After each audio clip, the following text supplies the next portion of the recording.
सभी राजनीतिक पार्टियों का फोकस दूसरे चरण के चुनावों पर।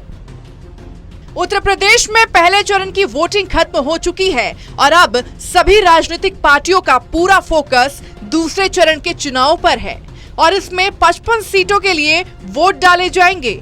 पश्चिमी उत्तर प्रदेश का ये इलाका बहुत महत्वपूर्ण माना जा रहा है, क्योंकि अगर पहले चरण में जाट वोट महत्वपूर्ण थे तो दूसरे चरण में मुस्लिम वोट निर्णायक माने जा रहे हैं। कुल 9 जिलों में वोटिंग है और हर जिले में मुसलमान 40 से 50% तक है।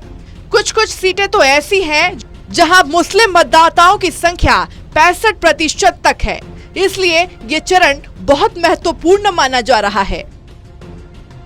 दूसरे चरण में मुस्लिम वोटर अहम। दूसरे चरण में जिन इलाके की सीटों पर चुनाव है उन पर मुस्लिम वोटर काफी माने जाते हैं। यहां जाट और मुस्लिम वोटों के साथ साथ कुरमा और लोध वोटर निर्णायक भूमिका में हैं, तो सैनी, मौर्य और दलित वोटर किंग मेकर की भूमिका में हैं। सपा का यह पुराना गढ़ रहा है। सपा ने 2017 के विधानसभा चुनाव में कांग्रेस के साथ तो 2019 के लोकसभा चुनाव में बसपा के साथ गठबंधन किया। दोनों ही चुनाव में इन 55 सीटों पर बीजेपी के मुकाबले गठबंधन की सियासत को लाभ मिला था। दूसरे चरण की सीटों पर मुस्लिम वोटरों का प्रभाव। मुरादाबाद की 6 में से 5 सीटों पर 50 से 55% तक मुस्लिम मतदाता हैं। तो वहीं बिजनौर की 8 सीटों पर 40 से 50% मुस्लिम वोटर हैं। रामपुर की 5 सीटों पर 50% मुस्लिम वोटर हैं। तो वहीं संभल की 4 सीटों पर यादव और मुस्लिम वोट 60% से ज्यादा है। बरेली में 8 सीटों पर 40% तक मुसलमान मतदाता हैं। अमरोहा की 4 सीटों पर 50% मुस्लिम वोटर। तो बदायूं की 6 सीटों में 40 से 45% तक मुस्लिम वोटर हैं। रामपुर पर टिकी है सबकी नजर। रामपुर की 5 सीटों पर 30 से 50% तक मुस्लिम मतदाता प्रत्याशियों की किस्मत का फैसला करेंगे। सपा सांसद आजम खान के दबदबे वाले इस जिले में रामपुर सीट पर खुद आजम खान उतरे हैं, जबकि स्वार सीट पर सपा ने उनके बेटे अब्दुल्ला आजम को चुनाव मैदान में उतारा है। 2017 में सपा जिले की 3 सीटें जीतने में कामयाब हुई थी, जबकि 2 सीटों पर भाजपा को जीत मिली थी।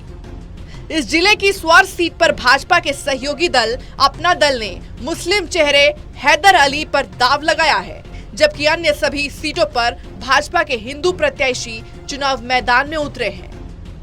सपा ने 3 सीटों पर मुस्लिम और 2 सीटों पर हिंदू प्रत्याशी चुनावी मैदान में उतारे हैं। किसने कितने मुस्लिम उम्मीदवार उतारे? 4 अलग अलग पार्टियां से 55 सीटों पर 77 मुस्लिम उम्मीदवार चुनावी अखाड़े में हैं। सपा से 18, बसपा से 23, कांग्रेस से 21 और AIMIM से 15 मुस्लिम उम्मीदवार मैदान में हैं। हालांकि कहा यह भी जा रहा है कि पिछली बार की तरह 4 पार्टियों के मुस्लिम उम्मीदवारों के कारण वोटों में बिखराव हो सकता है, जिसका फायदा बीजेपी को ही मिलेगा। ये बात भी सही है कि बीजेपी के सामने चुनौती है, लेकिन ऐसी ही चुनौती तो लोकसभा चुनाव में भी थी। इस इलाके में भले ही बीजेपी हारी हो, लेकिन ओवरऑल यूपी की बात करें तो बीजेपी क्लियर विनर बनकर उभरी। बीजेपी को इस बार भी ऐसी ही उम्मीद है कि अगर इस इलाके में कुछ सीटें कम भी हो गई तो फिर भी यूपी के दूसरे हिस्से से उसकी भरपाई कर ली जाएगी। इसलिए बीजेपी इस इलाके की कैंपेनिंग में एक ही सवाल उठा रही है और वो है कानून व्यवस्था और समाजवादी पार्टी के दागी प्रत्याशियों का। पिछली बार क्या हुआ था? पिछले चुनाव में दूसरे चरण वाली 55 में से 38 सीटें बीजेपी ने जीती थी, जबकि 15 सीटें सपा और 2 सीटों पर कांग्रेस को जीत मिली थी। बसपा यहां पर एक भी सीट नहीं जीत सकी थी। पिछले चुनाव में इस चरण में सपा और कांग्रेस ने जीते 17 विधायक में से 11 मुस्लिम थे। सपा के 10 और कांग्रेस से मुस्लिम विधायक था।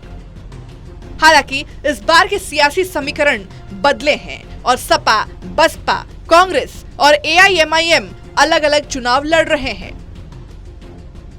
दूसरे चरण में बीजेपी छोड़कर बाकी चारों प्रमुख दलों से उतरे 78 मुस्लिम कैंडिडेट कई सीटों पर एक दूसरे के खिलाफ आमने सामने हैं।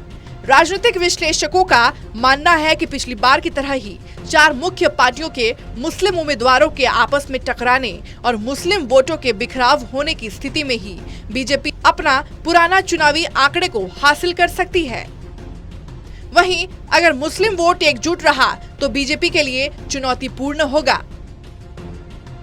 2017 के चुनाव में दूसरे चरण वाली 55 सीटों में से 12 सीटों पर मुस्लिम कैंडिडेट आपस में टकराए हुए थे। इन सभी सीटों पर बीजेपी को जीत मिली थी। ऐसे ही इस बार के चुनाव में भी होने की आशंका है। कई सीटों पर कांग्रेस और ओवैसी की पार्टी के मुस्लिम उम्मीदवार एसपी गठबंधन और बीएसपी के उम्मीदवारों के सामने आकर त्रिकोणीय तो कई पर चौकोर मुकाबले के आसार बन रहे हैं। लोकसभा चुनाव में भी गठबंधन का दिखा था असर। 2019 के लोकसभा चुनाव में इन इलाकों की 11 लोकसभा सीटों में से 7 पर सपा बसपा गठबंधन ने जीत का परचम लहराया था। सपा ने मुरादाबाद, संभल और रामपुर में जीत हासिल की थी। वहीं बसपा ने सहारनपुर, नगीना, बिजनौर और अमरोहा में बाजी मारी थी। इससे ये तो साफ हो गया था इलाके में मुस्लिम, जाट और दलित वोटर्स का कॉम्बिनेशन का फॉर्मूला हिट है। लेकिन इस बार के चुनाव में सपा, बसपा और कांग्रेस एक दूसरे के साथ कोई गठबंधन नहीं है।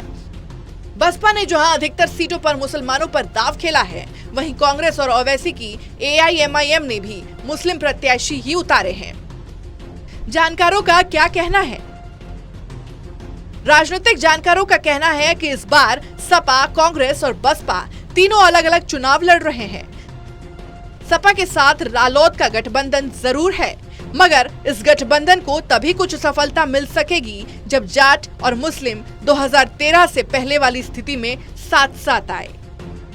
2013 के मुजफ्फरनगर दंगे से जाट और मुस्लिमों के बीच बनी खाई को ही 2014, 2017 और 2019 में भाजपा ने वेस्ट यूपी में भुनाया था।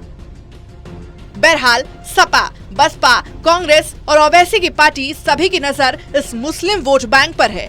ऐसे में यूपी के दूसरे चरण में मुस्लिम मतदाता किस तरफ रुख होगा, ये तो आने वाला 10 मार्च का परिणाम ही बताएगा। Special desk, total news.